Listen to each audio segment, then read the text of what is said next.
ఏంటి ఏం చేస్తున్నాను చూస్తున్నారా? మధ్యాహ్నము కొంచెం స్పైసీ ఫుడ్ తిన్నాను, కొంచెం అసిడిటీ ఉంది. అందుకే మార్కెట్లో కొత్త టెక్నిక్ వస్తే ట్రై చేస్తున్నా.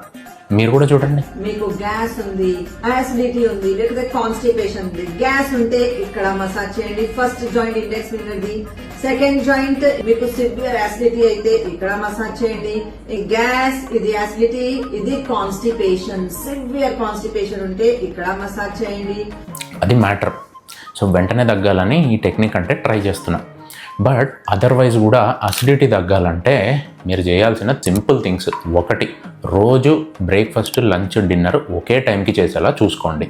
2, కారం, ఆయిల్, మసాలాలు తగ్గించండి.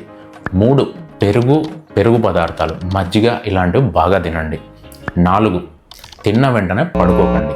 ఇవి రెగ్యులర్గా 15 days to 1 month చేస్తే హ్యాపీగా అసిడిటీ దానంతకదే తగ్గిపోతుంది. ఇందాక అసిడిటీ అయితే తగ్గింది, బట్ ఇప్పుడేమో కడుపు అంతా పట్టేసినట్టుంది. ఇంకో టెక్నిక్ ఉంది కదా కాన్స్టిపేషన్కి, అది ట్రై చేద్దాం. Bisha. A few moments later.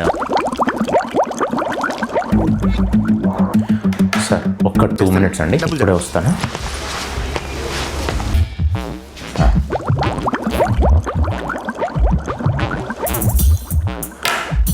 Sir ఒక్క 5 minutes సార్, ఈసారి ఇప్పుడే వచ్చేస్తాను.